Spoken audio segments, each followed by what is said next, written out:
그 사업하시는 분들도 많이 이렇게 오셨는데 일일이 검명은 하지 않겠습니다. 하지 않고 와주셔서 다시 한번 감사하다는 말씀을 드리고요.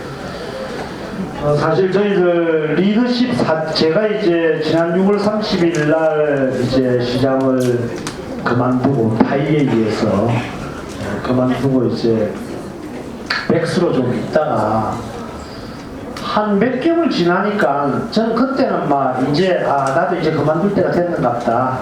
정치하고 이제 담을 쌓자.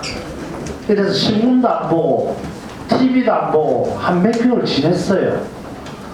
그러다가 이제 조금씩 이제 언론을 보고 이러니까 야, 이게 우리나라가 참 큰일 났다.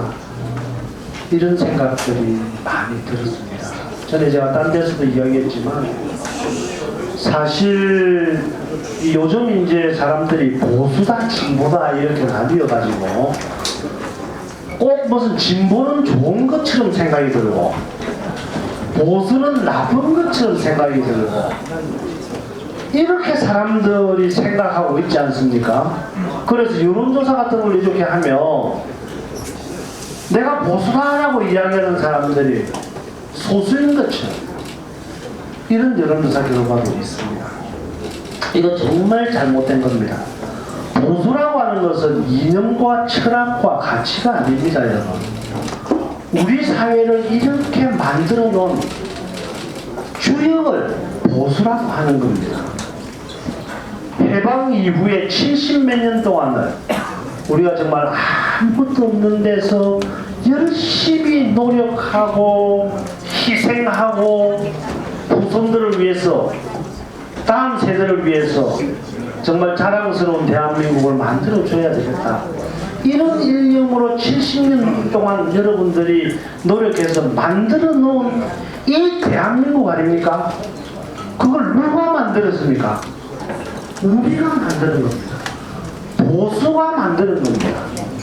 이런 사람들을 통틀어서 과거의 전통과 역사와 이런 것을 존중하고 또 거기서 잘못된 점이 있으면 조금씩 고쳐가면서 더 밝고 더 따뜻하고 더 나은 세계로 나가려고 하는 세상을 만드는 사람들, 이런 사람들을 통틀어서 보수라고 하는 겁니다, 여러분. 절대 보수다라고 해서 기죽지 마십시오, 여러분. 자랑스럽고 당당하고 긍정적으로 우리가 세상을 만들어 나가야 된다고 생각합니다. 근데 요즘 이제 전부인지는 잘 모르겠습니다. 정권을 잡은 핵심 세력들, 친보, 좌파 성향을 가지고 있고, 이 사람들이 진보라고 하는 것에 의해 가지고 포장을 해가지고 사람들을 현혹시키는 그런 사람들이 있습니다. 그리고 이런 사람들이 정권의 정책과 이런 데 깊숙하게 관여를 하고 있는 것도 사실입니다. 이 사람들은 이 세상을 발전적으로 만들려고 하는 것보다는 과거에 우리가 만들어 놓았던 전통과 역사와 생활을 모조리 부정하고 훼손하고 뒤엎어 버리려고 하고 혁명으로 가려고 하고 자기들이 가지고 있는 생각과 가치와 이념, 이런 것들을 이 사회에 심으려고 하는 그런 세력들입니다. 그래서 정책이 진행되는 것을 언론을 통해서 보고, 야, 이거 큰일 났다. 꼭 정치라고 하는 것이 선거에 나가는 것만이 정치는 아니라고 생각합니다. 또 젊은 사람들도 좀 이렇게 모이게 하는 장소로도 활용을 하고, 오늘처럼 천영우 우리 전 외교안보 수석도 모셔서 우리 보수의 어떤 가치와 지향점과 관계되는 그러한 어떤 특강도 좀 듣고 하기 위해서 사무실을 만드는 겁니다. 그래서 제 소원은 이런 사무실이 초량에만 있는 게 아니고 부산시 곳곳에 여러 사람들이 또 만들고 또 이것이 대한민국 전체적으로 퍼져나가서 진정으로 우리 대한민국이 가야 할 길이 뭔지, 우리가 지향해야 되는 그런 가치가 뭔지 생각을 하면서 살아가고, 생각을 하면서 선거도 하고, 생각을 하면서 투표도 하고 하는 그런 좀 세상을 좀 만들자 하는 생각을 가지고 있습니다. 그래서 리더십 4.0이라고 하는 것은 쉽게 이야기하면 이런 겁니다. 그 이승만 대통령 시대 때를 리더십 1.0이라고 한다면, 우리 박정희 대통령 시대 쪽을 그때를 이제 2.0, 문민 시대 들어오면서 3.0, 그래서 지금 현재를 4.0 이렇게 이름을 붙여봤습니다. 4.0 시대는 요즘 여러분들 아시다시피 그 R&D라든가 이 4차 산업혁명과 관계된 그런 기술이 없으면 망한다 하잖아요, 그죠? 우리도 4차 산업혁명에 대한 그런 혁신이라든가 기술 발전 이런 것들을 무장을 해서 과거의 제조업이라든가 과거의 전통과 결합을 시켜서 새로운 어떤 산업을 만들고 새로운 나라를 만드는데 그런 것들이 필요하다, 이런 생각들을 많이 가지고 있습니다. 그래서 우리 사회가 필요한 4차 산업과 관련된 융합의 정신, 리더십도 필요하다. 이래서 4.0이라고 하는 이름을 붙였습니다. 첫 번째로 우리가 이병태 교수님을 모시고 이렇게 강의를 했고, 그때도 많은 분들이 정말 오신 분들이 한 분도 자기를 이석하지 아니하시고 끝까지 들어주시더라고요.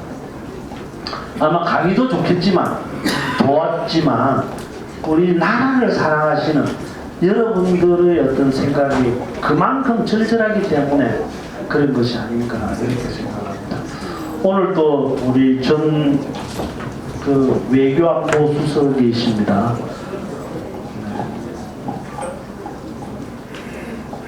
천영우 외교안보 수석님을 모시고 이렇게 강의를 듣게 됩니다. 한번 일어서 주시죠. 우리 뜨거운 환영의 박수 좀 부탁드립니다.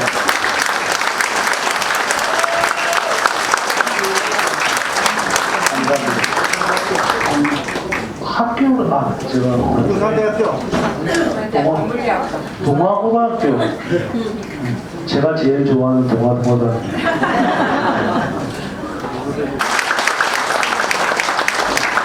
우리 천영우 전 수석님은 외무고시를 합격하고 33년간 지급외교관으로 근무하면서 외교정책실장, 북핵 육자회담 수석대표, 초대 한반도 평화교섭 본부장, 주영국 대사, 외교통상부 제2차관 등 주요 요직을 지내시다가 2010년부터 2013년까지 청와대 외교안보 수석을 마지막으로 공직을 떠나시고 지금은 한반도 미래포럼의 이사장으로 재임하고 계십니다. 근데 강연을 듣기에 앞서서 약간의 의식을 해야 됩니다. 국회에 대한 경례. 시작하도록 하겠습니다. 먼저 국민 의례가 있겠습니다. 모두 단상에 국기를 향해서 주시기 바랍니다.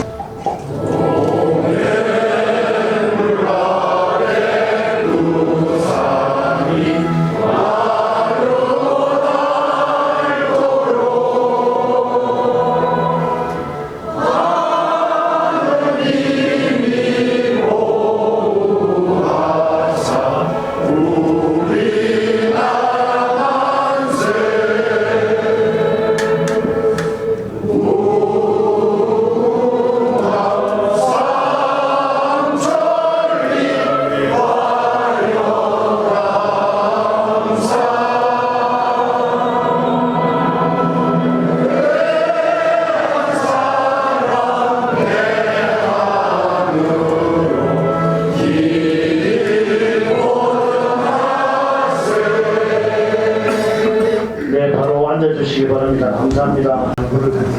자, 그러면 천영우 우리 수석님을 모시겠습니다. 감사합니다.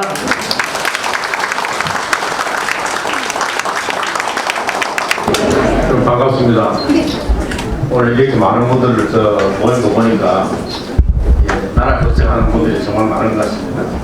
나라가 얼마나 어렵길래 우리 중에 이렇게 많은 분들이 제 이야기를 들으러 나왔나 하는 생각을 하니까 저도 이게 회사 일이 아니구나 싶은 생각이 듭니다. 근데 저는 서병수 시장님께서 이런 좋은 자리를 마련해 주셔가지고 초청해 주셔서 다시 감사드리고요.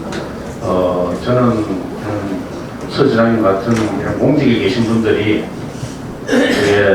퇴임 하셔가지고 하셔야 될 가장 귀한 일이 이런 일이 아닌가 싶습니다. 포럼을 만들어서 공직에 있을 때 쌓은 경험과 지식을 가지고 우리가 민간의 역량을 강화하는 것, 이게 저는 이 시대에 저는 굉장히 중요한 일이라고 생각합니다. 대한민국이 매일 우리 신문 보면 매일 망할 것 같지만 망하지 않는 이유는 정부가 약해도 민간의 역량이 강해서 그렇거든요. 그래서 저는 우리가 옛날부터 나라가 어려울 때 보면 이 광군은 만날 싸움 붙자마자 다 패해서 도망가도 의병들이 남아서 나라를 지켰거든요. 그러니까 지금 우리가 정부를 너무 걱정할 것 없이 우리 의병들의 역량을 강화해가지고 나라를 지켜야 됩니다. 그런 면에서 서 시장님이 지금 시작하신 일은 정말 저는 굉장히 중요한 일이라고 생각하고 감사드립니다. 그리고 저는 늘 어디 가는 데마다 마치 보수의 대표적인 농객 같은 그런 소리를 받는데, 사실 저는 외교 안보에는 진보 보수가 따로 없고요. 이건 초당적으로 대처해야 되는 문제라고 생각합니다. 왜냐하면 외교 안보는 국익의 문제거든. 국익이 보수가 다르고 진보가 크게 다를 일이 없습니다.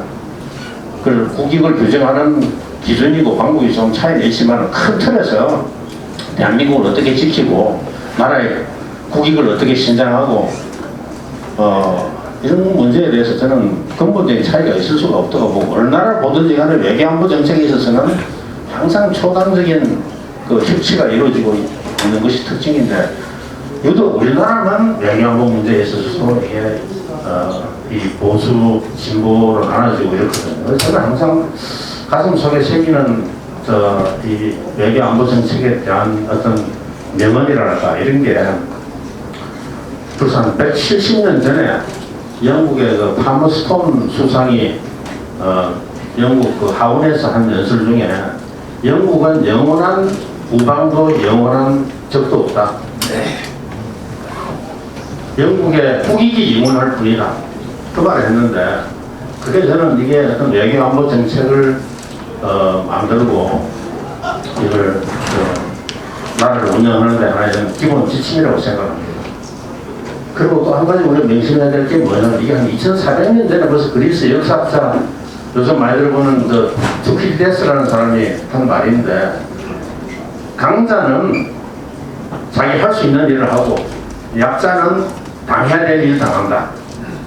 이게 2400년 전에 한 이야기인데, 지금도 보면 동부가 우리 이 지정학 이걸 보면 그 2400년, 2500년 전에도 이런 사람들이 이런 지혜가 다 있었구나, 이런 좀 생각이 됩니다. 그래서 지금 우리가 우리 주변을 돌아보면 말이죠, 한국 외교 안보가 지금처럼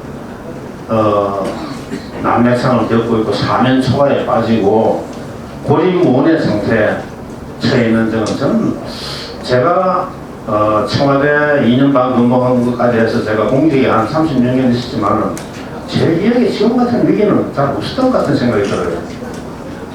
우선 중국으로부터 우리가 사드 가지고 날 협박을 당하고, 하웨이 가지고 말하기 또 요즘에 협박당하고, 그러니까 이게 시진핑 만나면 우리는 그 앞에서 그저 제지은 것처럼 천자가 제후한테 지시하듯이 그냥 고분고분 그냥 말을 받드는 그런 자세를 취하고, 그러면서도 우리가 일본은 또 못 잡아먹어서 우리가 야단이고,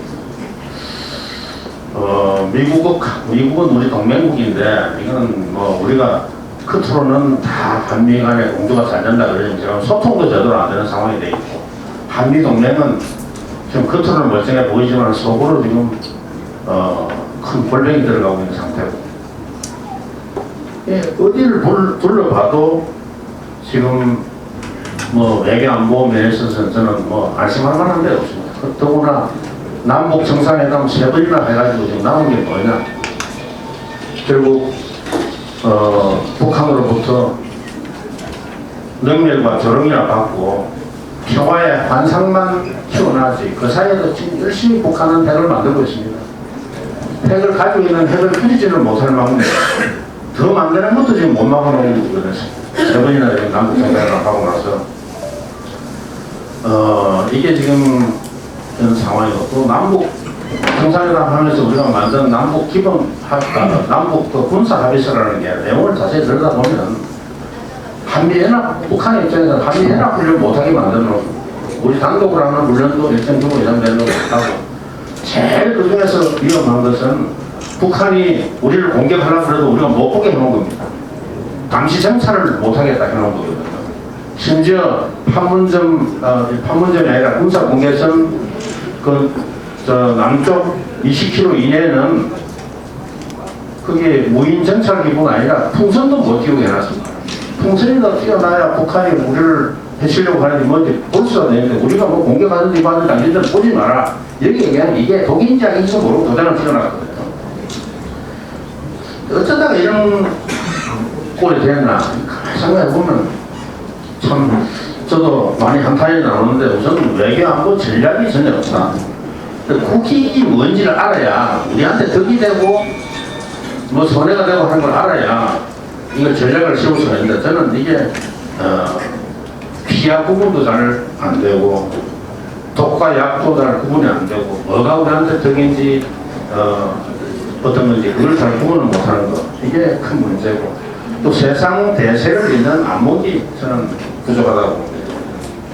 그리고 우리 한일관계에서 보듯이 과거의 유령이 70년도 넘은 지금 귀신이 현재와 미래에 지금 발목을 잡고 있거든요. 그게 지금 끌려다니고 있는 겁니다. 과거의 유령에 우리가 지금 끌려다니고 있는 상황이다. 그리고 지금 어떤 정책이라는 게 현실보다도, 냉엄한 현실보다도 희망사항에 기초를 둔 그런 외교 안보, 이것은 제가 보는 자선단체나 선교사가 하는 건 맞지만은, 이게 국가 안위를 책임 있는 정부가 이렇게 하는 거는 좀 맞지가 않거든요. 그래서 제가 막 여기 많이 모이신 분들이 이야기를 드려야 될 텐데, 저는 일제 유산 중에서 저는 가장 나쁜 게 뭐냐면, 한국 사람이 일본 문제에 관한 이성적인 판단을 할 능력을 완전히 빼앗아간 것, 이건 말살한 것. 이게 뭐 우리가 징용 문제 어떻게 하냐, 이 문제를 떠나서 우리는 일본 문제가 나오면 아무도 이거는 이성을 가지고 냉철하게 바라보고 이야기를 하면 이게 무슨 소리냐면, 요새 우리는 한 7대2, 미국은 뭐 글로벌 파워로서 파워고 그 세계 전략을 구사하는데, 중국은 이 근처만 지키면 되기 때문에 뭐 저는 그거는 비교하는 것 자체가 좀 무리지만, 중국이 항공모함 열심히 만들고 있는데 일본이 가지고 있는 소주급 한 4,000톤급 잠수함 만나면 그거는 한 방에 다 깔아놨습니다. 그러니까 덩치는 크고 돈은 많이 쓰지만은 지금 그게 굉장히 취약한 점이 많고, 육군은 말이죠. 79년도에 베트남 한번 쳐들어갔다가 큰 망신 당했잖아요. 베트남이 이게 중국하고 정규군이 싸운 게 아닙니다. 베트남 예비군하고 중국 정규군하고 싸워가지고 참패하고 그냥 쫓겨나갔거든요. 몇만 명 죽고 나서. 그러니까 뭐 그때 중국 육군하고 지금하고 다르긴 하겠지만, 중국이라는 게 온 11개국으로 둘러싸여 있기 때문에 자기들 가지고 있는 병력을 한 군데 집중을 시킬 수가 없습니다. 뭐 지리적 조건도 보면 미국은 태평양, 대서양 마음대로 나갈 수 있는데, 중국은 나가다 보면 다 섬이 막혀 있어. 일본 열도가 있고, 한반도가 있고, 그리고 필리핀 뭐 해가지고 쫙 막혀 있어서 어딘가 지나가야 되고, 제일 중요한 게 뭐냐, 에너지입니다. 미국은 이제 에너지 자극국가 되잖아요. 셰일 가스 나오고 하면서 세계 최대의 산유국이고 이제 몇 년 후되면 석유 수출국이 됩니다. 미국은. 근데 중국은 지금 대부분의 지금 석유고 가스고 다 외국에서 수입해야 되거든요. 그게 전부 다 인도양이고 호르무즈 해협, 뭐 말라카 해협을 통과해야 지금 중국으로 들어오는 게 대부분인데 이게 한 군데만 막히면 중국 경제는 나중에 무너지는 겁니다. 그런 여러 가지가 있지만 그보다 더 큰 거는 금융 파워입니다. 화폐 금융. 미국은 세계 어디 가도 자기 돈 찍어서 쓰면 되는 거고 중국은 아직 유한해가지고는 어디 뭐 쓸 수 있는 데도 있고 못 쓰는 데도 있고 하기 때문에 그런 달러 같은 그런 기축통화 역할을 할 수가 없습니다. 그러니까 우리는 이걸 예사로 생각하지만 어디 가가지고 우리가 원해가지고 세상 어디 가도 뭐 다 살 수 있다 하는 거 하고 말이죠.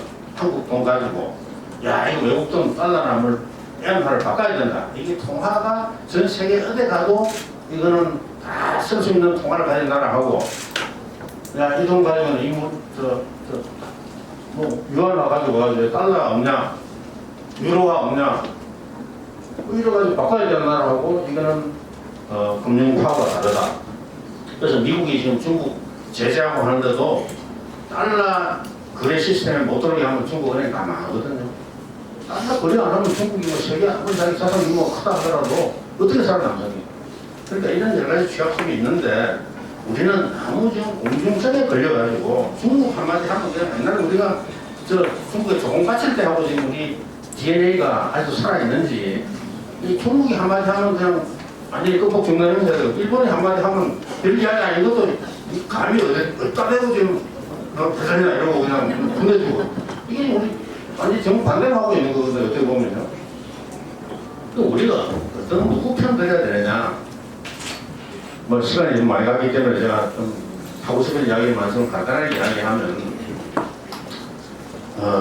우리가 우리 이익이 많은 사람들이 지금 중국 편 들어야 되냐 미국 편 들어야 되냐 이렇게 이야기해서는 우리가 우리 편 들어야지 뭐 미국 편이 중국 편이 어디 있냐 우리 편이 어디냐 미국이 아무리 동맹국이라도 이 이익에 반하는 그런 선택을 요구하면 미안하다. 우리가 참 당신들한테 지금 나라 생존이보다 의존하고 있지만 이거는 우리가 지금 먹고 사는데 이거는 꼭 뭐 있어야 되는데 좀 이해를 해라 이렇게 되는 게 있고 중국이 아무리 우리를 협박하더라도 우리가 나라 지킬 수 있는 권리를 주권 국가의 가장 소중한 권리가 자위권이거든. 우리 스스로 나라를 지킬 수 있는 권리 북한이 미사일 쓰면 막아낼 수 있는 게 제일 중요한 우리 자위권인데 그거 막아내기 위해서 무슨 사드 배치하겠다는데 당신들은 그거 하지 마. 이게 주권 국가끼리 하는 방법이 아니거든. 중국까지 가는 것도 아니고 중국이 뭐 미국을 향해서나 어제 쏠 때 혹시 우리가 북한 안 보고 중국 쏘는 거 날아오는 거 볼까 싶어서 그게 대한민국의 국가 안보보다 더 중요하다 이거죠. 중국 입장에서.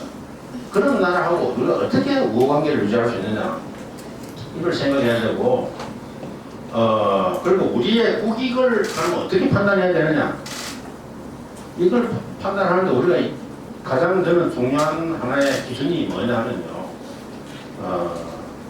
우리 동북아 역사에서 우리 한반도에 위협이 되는 나라가 누구냐 그걸 우리가 항상 명심을 해야 돼요. 저는 패권 국가가 동아시아에서 패권을 장악하는 나라는 항상 한국의 적입니다.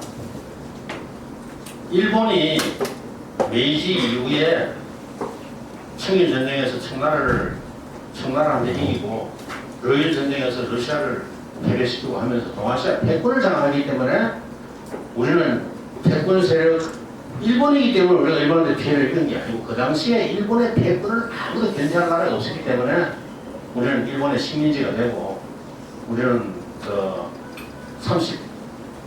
거의 40년 동안 우리는 일본의 노예처럼 살게 된 거죠. 우리의 그 불행이 일본이 나빴다 하는 것보다 일본이 그 당시에 패권 세력이 그랬습니다. 패권 세력이 왜 우리한테 위협이 되느냐? 동아시아에서 패권을 유지하려고 그러면 한반도를 자기 영향권 하에 넣어야 되고 최소한 적의 수중에 들어가는 걸 막아야 됩니다. 일본이 동아시아에서 패권 유지하려고 그러면 예를 들어서 한국이 최소한 중립을 지키든지 최소한 친중 친러 정책을 취하면 그거는 일본으로서는 도저히 일본 안보에 대한 이 위험을 그 사람들은 도저히 참을 수가 없는 거죠. 그러니까 고종 황제가 아반 같은 러시아 공사관에 갈 때 우리 운명은 끝난 겁니다. 사실은 우리는 그걸 뭐 고종이 대단한 나라를 지키기 위해서 우국 충지에서 간 것 같지만은 우리 왕궁도 제대로 지키지 못하고 러시아 공관에 가가지고 공사관에 가가지고 내 일신의 안전을 의탁해야 될 정도로 그러니까 그것도 부끄러운 일이지만 일본이 제일 두려워한 게 러시아가 한반도를 장악하는 거. 한반도가 러시아의 영향권 하에 들어가는 게 이게 제일 큰 위협이니까 그거 들어가는 순간에 이건 러시아하고 전쟁해야 되겠다. 러시아하고 전쟁하기 전에는 이거는 러시아하고 앞으로 이 동아시아의 패권은 우리가 장악할 수 없구나. 이미 그 순간에 그런 결정을 한 겁니다. 그러니까 우리가 그 이전부터 올라가 보자. 청나라가 명나라를 매우 대륙의 패권을 장악하려면 제일 먼저 청나라의 홍타이지 청태종이 북경 쳐들어가기 전에 서울부터 쳐들어오잖아요.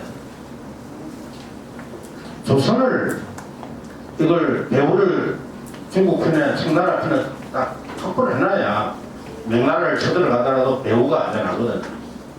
그러니까 이게 청나라가 패권을 장악할 때는 우리는 청나라의 속국이 된 거고 명나라가 이 지역에 패권 세력이 됐을 때 명나라의 조공과 치는 나라가 된 거고 그 다음에 이게 1800년도 들어와서 일본이 패권을 장악하기 때문에 우리는 일본의 속국이 됐다. 일본의 속국이 일본의 침탈을 면할 수가 없었다. 이게 이제 원리인데 그럼 앞으로의 동아시아의 패권 세력은 누구냐? 뭐 다 여러분 아시는 대로 중국이죠. 아마 21세기에 일본이 동아시아의 패권 세력이 다시 될 가능성이 저는 없다고 봅니다. 인구를 보나 모든 걸 보더라도 일본이 중국하고 전쟁을 해야 이길 수는 있다 하더라도 패권 세력 되기는 힘들다.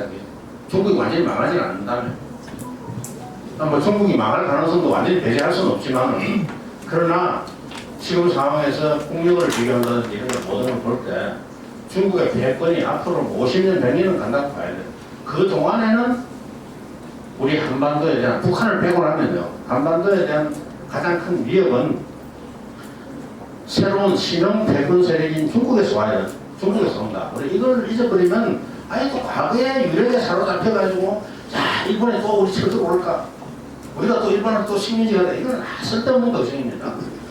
앞으로 중국의 이 횡포에 대항해서 우리가 어떻게 보호하느냐.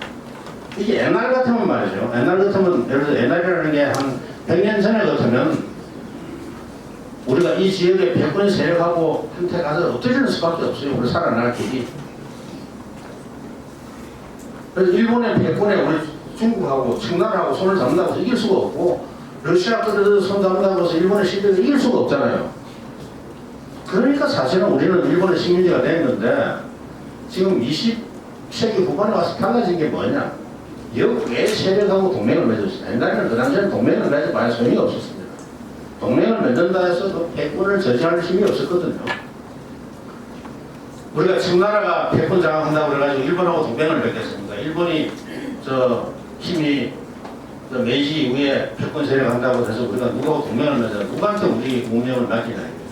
근데 지금은 20세기 후반에 와서 하나 생긴 우리의 새로운 옵션이 중국이 아무리 영내 패권을 장악하더라도 우리는 그걸 견제하고 동아시아의 세력 균형을 회복할 수 있는 옵션이 생겼다.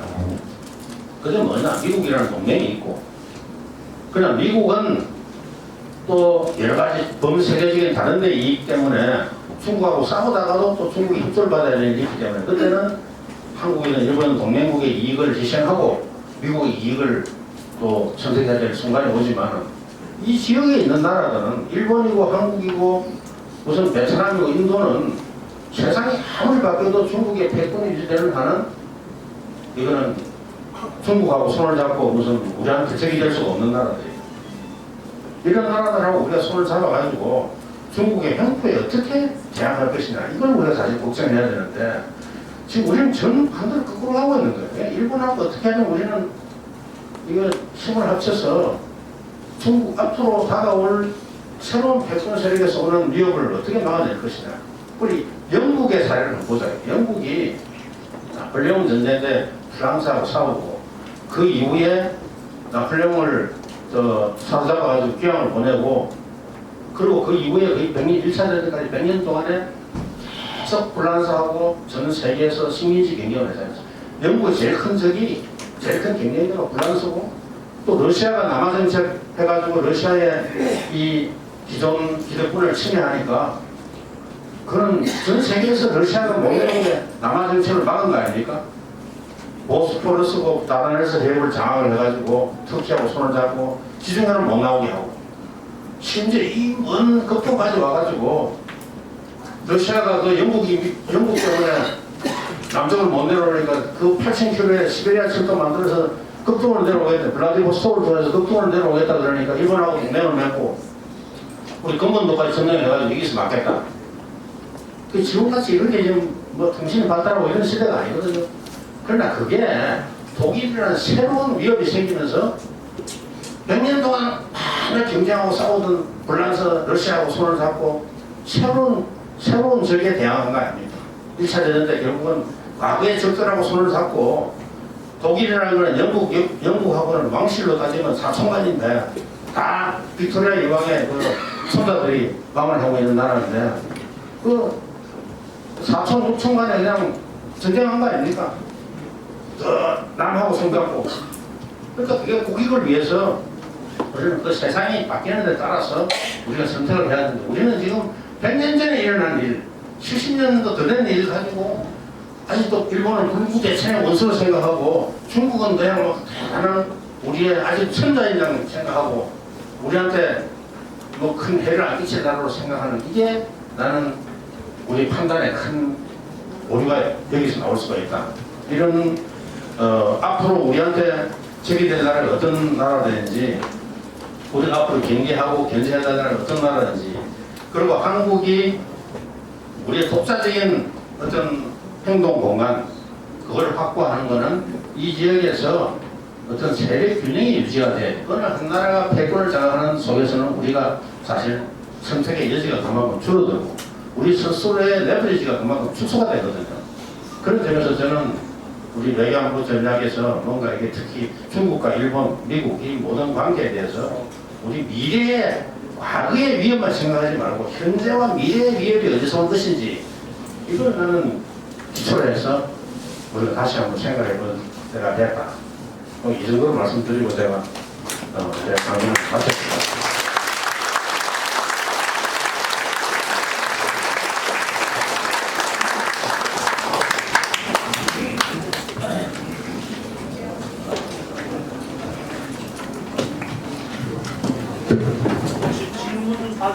네, 질문 몇 개. 저기 잘 들으셨죠? 많이 공감하셨으리라고 생각합니다. 머릿속에 꼭 기억을 하셨다가 주위에 좀 많이 전파해 주시고요. 질문을 한 2분만 받겠습니다. 시간이 많이 없기 때문에. 네, 우리 이 교수님, 이병수 교수님. 네. 예, 저는 고시대학교에서 일하는 이병수라고 합니다. 오늘 또 서동수 전 시장님께서 좋은 자리를 마련해 주시고 또 우리 전영우 전 외교안보 수석님께서 좋은 강의 주셔서 감사합니다.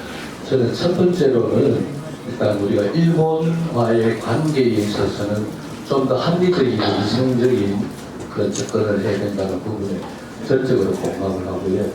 그 다음에 두 번째는 미중과의 관계인데 그 중국이 부상을 하지만은 그러나 미국에 따라올 수 없는 여러 가지 영역들을 잘 설명했습니다만은 제가 거기서 질문 하나 드리고 싶은 것은 일단 미국이 지금 GDP가 19조, 20조, 많게는 이제 21조로 보고 중국이 지금 14조로 보고 그 다음에 일본이 합자들에 따라서 통계가 다릅니다만 4.5 우리나라가 지금 1.6 이렇게 되는데 그러나 이제 중국을 미국과의 경제 규모는 뭐 한 5조 차이가 안 나지만 1인당 GNP에서 그렇게 차이 나기 때문에 여러 가지로 볼 때는 차이가 많이 나기 때문에 힘들지 않느냐 하는데, 그러나 아까 언급했던 것처럼 미국의 하버드 대학의 정치학자의 그 그레이슨이 이야기했던 것처럼 결국은 투키디데스 함정인데,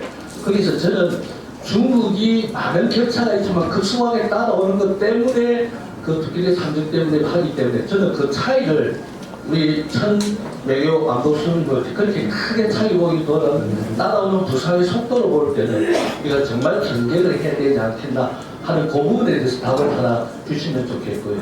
그다음에 마지막으로 결국은 그러면은 우리가 이제 결국은 이 패권 세력인 중국의 부상을 어쩔 수 없이 용인해야 되는데, 그것을 극복하기 위해서는 이제 일본하고 우리가 합쳐야 된다고 하는데, 일본과 합치려고 할 때의 역사적인 배경에 이런 쓰라리고 가운데 있는데, 이것을 어떻게 설득해서 힘을 합쳐서 그렇게 패권을 막을 수 있는지, 거기에 대한 실제적인 부분들을 한번 말씀해 주시면 고맙겠습니다. 제 질문은 두 가지입니다. 예, 고맙습니다. 부장 답변드리니까 굉장히 어려운 질문인데요. 어려운 질문인데, 저는 중국이 GDP에서는 미국을 따라잡는 게 불가능하지 않다고 봅니다. 물론 뭐 인구가 워낙 많으니까 14억 되니까 그게 저 규모가 커서 1인당 소득을 따지면 제가 보기에는 뭐 아직 한참 거기까지 가기도 어렵겠지만은 전체 경제 규모를 봐가지고는 따라갈 수가 있는데, 구조적으로는 미국처럼 이게 소득 수준이 올라갈수록 아시다시피 성장률은 떨어지게 되어 있습니다. 그만큼 투자하고 줄어들고 하기 때문에 지금의 성장 속도를 유지하지는 어렵겠지만은, 그러나 장기적으로 볼 때 중국이 미국을 따라가는 것은 불가능하지 않고 전체 GDP 규모에서. 그럼에도 불구하고 여러 가지 아까 제가 설명드린 지리적 여건이라든지 에너지 안보라든지 여러 가지 중국이 처해 있는 그 주변 국가의 상황, 이런 걸 다 볼 때 저는 예측 가능한 미래에 미국하고 경쟁해서 이길 가능성은 그렇게 크지 않다고 봅니다. 경제력 그에 나오는 어떤 GDP하고 이미 축적된 국력하고 엄청난 차이가 나고, 그거는 굉장히 어렵다고 보고, 아까 또 말한 그것뿐 아니라 금융 파워라든지 이런 것은 뭐 중국이 앞으로 위안화를 아무리 국제화하고 한다 하더라도 그 하루씩 이루어지는 게 아니거든요. 미국하고 영국이 패권이 바뀔 때라고 생각해 보십시오. 미국 경제력이 영국을 능가한 거는 벌써 1870년대 돼가지고 남북전쟁 이후에 미국 경제력이 영국을 앞섰지만, 영국으로부터 패권을 물려받은 것은 2차 대전 이후거든요. 2차 대전까지는 미국의 경제력이 영국보다 압도적으로 앞섰지만, 영국이 그동안에 구축해놓은 그 전 세계적인 패권까지는 미국의 경제력 가지고는 그런 인수를 할 그런 상황이 못 됐거든요. 이게 물론 하드 파워가 있고 소프트 파워가 있지만, 소프트 파워 면에서는 미국이 그런 수준까지 올라가지 못한 게 있죠. 지금 그리고 스피디데스 함정이라는 게 애니슨 그레임이, 저도 가끔 뭐 1년에 한두 번씩은 만나서 이야기를 합니다. 하는데 이 사람이 책에 보면 여러 가지 과거에 신흥 패권 세력과 기득권 세력 간의 그 충돌에 사례들은 참 연구를 잘 해놨어요. 근데 21세기에 국제관계 룰이라는 게, 과거에 그람 교수가 연구해놓고 차이가 뭐냐면, 우선 핵무장을 하고 있다. 중국하고 미국이.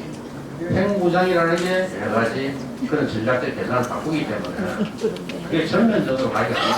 핵무장한 나라들끼리는 북한은 완전히 다르지만, 핵무장한 나라들은 서로 전쟁에 들어갈 때, 전면적으로 들어갈 때는 완전히 서로 완전히 망하는 거기 때문에 그런 게 일어날 수가 없고, 그 다음에 힘보다는 국제 법보다는 힘이 우선하는 세상이 왔다 그러지만, 완전히 국제 규범을 무시하고 하는 데는 굉장한 부담이 있습니다.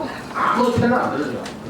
남중국해에서 중국이 아무리 이거는 우리 땅이라고 우겨도 중재재판소에서 이거는 중국 땅이라는 근거가 없다고 딱 판결하는 한은 그거는 뭐 아무리 오래 가도 그 판결의 효력을 바꾸기가 힘들거든요. 그러니까 나중에 가도 그거는 언제든지 국제법에 반하는 행위를 중국이 하고 있는데 대해서 그걸 디펜드 해야 되는 부담을 항상 안고 있는 겁니다.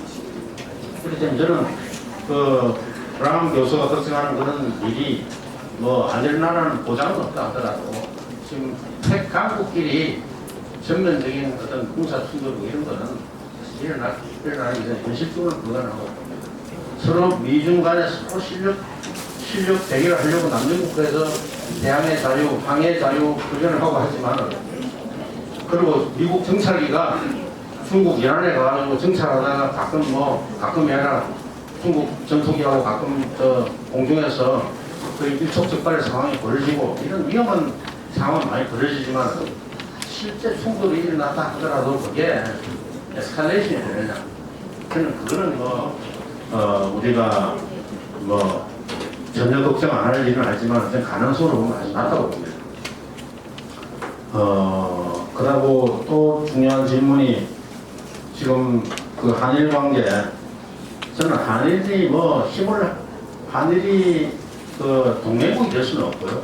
우리 과거사 때문에 동맹국이 될 수는 없지만은 동아시아에서 안보 이해관계가 가장 가까운 나라가 한일입니다. 한국, 일본만큼 안보 이해관계가 밀착한 나라는 없거든요. 그리고 우리 대한민국을 지키는데 지금 한미 동맹을 유지하는데 우리는 일본이 관계가 없는 줄 아는데 일본에 7개 유엔사 후방기지가 있습니다. 그게 모든 전략물자고 이런 게 다 있습니다. 일본에 있는 7개 이 유엔사 후방기지는 한미연합사령관의 지휘하에, 주일 미군 사령관 지휘하에 있는 게 아닙니다. 그러니까 한일 간에 이런 안보 협력이 없이는 유사시에 우리가 일본에 있는 7개 기지를 쓰지 않으면 말이죠.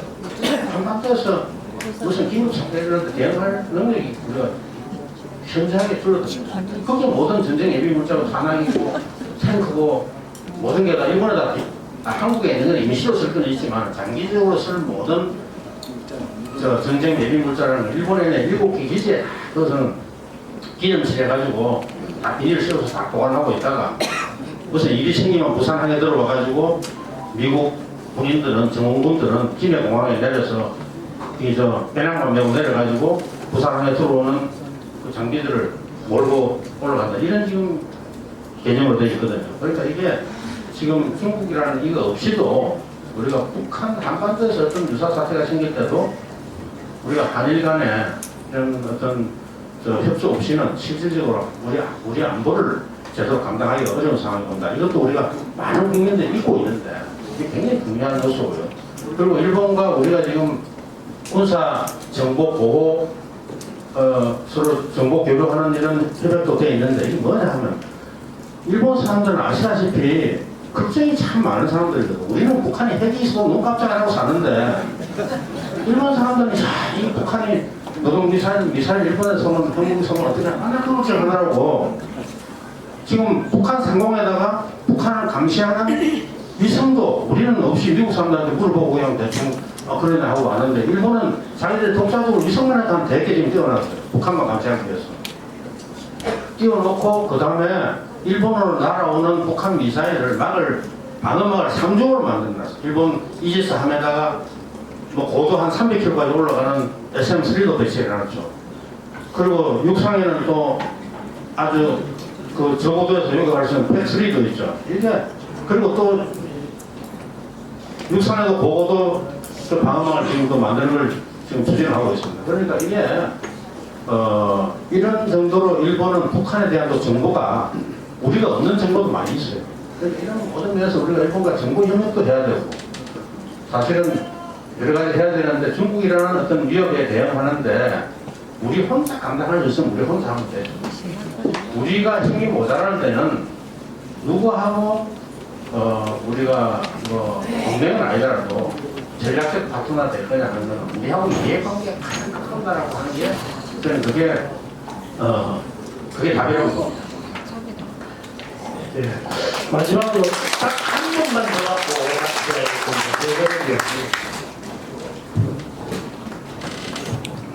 무슨 말씀 잘 들었는데요. 우리는 지금 그 미국하고도 잘 지내고 중국하고도 잘 지내자. 이게 수사학적으로 가능하지만은 지금 우리가 처한 외교 안보적 상황 하에서 이 스탠스가 가능하다고 생각을 어떻게 하시는지요? 저는 그 부분이 네, 그렇게 할 수 있는 부분이 있고 불가능한 부분이 있죠. 지금 우리가 선택을 강요받고 있는 상황이지 않습니까? 네, 이게 중국에 우리가 밥벌이는 중국하고 하고 중국이 우리 최대 시장이고 미국은 우리 안보 동맹이고 우리가 생존 보험은 미국에 들어놓고 밥벌이는 지금 중국하고 하고 있는 거 아닙니까? 근데 이게 우리의 선택을 어렵게 하는 부분은 뭐냐? 우리의 생존이 걸린 문제고 우리의 사활적 이익이 걸린 문제는 우리가 밥 한 끼 덜 먹더라도 중국하고 붙어야 되는데 별거 아닌 일로 중국하고 미국이 싸우면서 우리 편들을 하는 거는 말이죠. 그건 좀 조심해야 돼요. 그러니까 우리가 중국에 대한 적대 정책을 취하는 이 문턱이 중국에 의존하는 것만큼 높습니다. 장기적으로는 중국에 대한 의존도를 줄여야 우리가 독자성이 더 살아나는데 그러나 현재는 아직도 우리 수출액의 4분의 1이 중국에 가는 상황에서는 미국이 그냥 기분이 나빠서 중국 좀 혼내주겠다 하는데 그건 우리 함부로 가담할 수가 없고 우리는 우리의 생존이나 우리의 자주권, 사드 문제같이 우리의 국가로서 주권국가로서 기본권을 양말하는 것은 그걸 가지고 흥정을 하다 이런 경우에는 그건 우리가 뭐 우리는 밥 한 끼 덜 먹을 각오하고 그거는 저항을 해야 돼요. 근데 이 정부에는 그것도 못하고 있잖아요. 이 정도는 뭐 그러니까 이게 정책 선택이라는 게 말이죠. 좋은 정책과 나쁜 정책 간의 선택하는 것은 누구나 할 수 있습니다. 나쁜 것과 더 나쁜 것 간의 선택을 해야 되는 경우가 대부분이거든요. 더 나쁜 것과 더 나쁜 것 간의 선택을 해야 되면 덜 나쁜 걸 선택해야 되지. 야, 이것도 싫고 저것도 싫고 하니까 안 하고 계속 미루다가 이쪽에도 치고 저쪽에도 치고 이런 상황이 생기는 거예요. 그러니까 이건 우리가 어느 순간 선택을 해야 되는 진실의 순간이 올 때 그때는 아 이거 안 되겠구나. 우리는 뭐 웬만하면 당신들하고 안 싸우려고 그랬지만 중국에 대해서 말이야. 이거는 이 문제를 건드리면 우리는 좀 스테이크 먹을 걸 우리는 국수 먹을 각오하고 나는 지켜야 되겠다. 내야 되는데 그거 가서 뭐 우리가 미중 간에 선택하는 그런 일이 없었으면 좋겠습니다. 이 소리를 하나만 하는 이야기죠. 그 소리는 할 필요가 없고 분명하게 이야기해서 우리가 뭐 경제관계 우리는 계속 발전시켜야 되고 우리도 먹고 살아야 되고 이렇게 하지만 당연히 우리의 이런 핵심 가치를 건드린다. 우리의 주권국가로서 우리의 기본을 부정하는 일을 하겠다. 그러면 우리는 뭐 방법이 없다. 우리는 경제가 어려워지더라도 우리는 그런 나라하고는 우리는 잘 지낼 수가 없다. 이렇게 딱 분명하게 이야기를 해야죠. 그런데 화웨이 같은 거 제가 말씀드린 화웨이 같은 거 가지고 고민을 하는데 우리는 이게 화웨이라는 거는 경제 논리를 해결하는 문제가 아닙니다. 왜냐하면 지금 우리나라 방산 기업들이 말이죠. 방산 기업이고 우리나라도 첨단 기술을 가는 기업들이 심지어 북한으로부터 해킹 안 당한 기업이 별로 없거든요. 소문이 안 나서 그렇지. 우리나라 무기 설계도 이런 북한 다 가지고 있습니다. 해킹 다 가지고 갑니다. 그런데 화웨이가 우리가 지금 당장 우리의 안보를 우리 비밀을 우리가 통신 비밀을 다 훔쳐가고 하는 이 문제가 아닙니다. 장비를 한번 사게 되면 앞으로 애프터 서비스도 다 화웨이 지금 제품 가지고 하는 거 아닙니까? 그럼 그 속에다 요새 말하는 IT 전문가들이 말하는 백도를 심어놨는지 아니고 우리가 알 방법도 없지만 당장은 그거 가지고 우리한테 해를 안 준다 하더라도 앞으로 유사시에 한중간에 뭐가 충돌될 때 이걸 가지고 우리를 협박한다든지 아니면 우리 비밀을 그때 다 털어간다든지 우리 산업 비밀, 민간 산업 비밀이고 그걸 통해서 다 해킹해가지고 쉬운 그런 안에 백도를 심어놓는다든지 이런 걸 어떻게 우리가 알 수가 있냐. 그러니까 유럽의 독일이나 영국이 화웨이 사가는 건 상관없어요. 중국하고 붙을 일이 없잖아요. 그건 중국이 뭐 영국, 독일의 그 비밀 같은 거 훔쳐가는 일보다는 안보상 필요가 없고 우리는 중국하고 이해관계가 충돌되고 가까운 나라이기 때문에 우리는 항상 중국이 감시하고 자기들 지배해 둬야 되겠다는 그런 야욕이 있지만 먼 나라는 상관이 없습니다. 제가 2주일 전에 베트남의 고위 관리를 만나가지고 쿠알라룸푸르에서 만나서 당신들 어떻게 하는지 물어봤더니 우리는 에릭슨을 만나. 스웨덴 에릭슨 시스템을 만나. 중국이 그것도 하면 내가 지금 이야기하는 거 똑같은 논리예요. 중국이 그것도 무엇이 놀지 어떻게 알고 우리가 중국 걸 선호야. 그러니까 한국, 일본, 베트남, 인도 이런 나라들은 중국과 안보 이해관계가 대립되는 나라는 이건 아무리 중국이 좋은 기술이 좋고 무슨 좀 낫다 하더라도 우리가 못 만드는 것도 아니고 우리 거 쓰면 되지. 아니면 우리 거 못 쓰면 에리슨이나 딴 거 쓰면 되지. 우리 안보를 언제든지 침해할 수 있고 우리 민간 기업의 비밀을 다 훔쳐가기 제일 좋은 가려고 하는 나라에다가 우리가 그 길을 열어주는 그런 걸 할 테니까 미국의 무슨 대통령 사위가 하웨이에 무슨 대기증을 해가지고 한국 보고 와서 야 중국 좀 사수를 하더라도 우리 미국한테 미안하다. 당신이 동맹국이고 원래 항상 딴 부탁은 우리가 웬만하면 들어주지만은 이거는 우리 산업 앞으로 경쟁력과 국가 안보에 치명적인 영향을 주기 때문에 우리는 삼성전자 빨리 망했으면 좋겠지만은 그래도 안보를 위해서는 이건 지금 경제 논리를 따지도 우리 삼성전자가 써야 맞죠. 맞긴 맞는데 삼성전자가 노조도 없고 하기 때문에 미국 하는 데가 워낙 많기 때문에 그거는 제가 이해를 하더라도 국가 안보 차원에서 저는 이거는 중국산을 쓰는 거는 굉장히 위험하고 그 리스크를 다 감안해가지고 해야 되지. 이게 중국산을 와서 그냥 시진핑이 야 하웨이 안 쓰면 당신들하고 재미없다 이런다고 해서 아이고 뭐 돌아가서 한번 고민해보겠습니다. 이렇게 이야기는 안 된다. 아, 미안하다. 우리는 사드 같은 거 가지고 우리 협박하는 나라에다가 이런 걸 참으면 안 된다는 정신을 가지고 중국 사람들이 어떤 압박을 하더라도 우리 오늘 말씀입니다.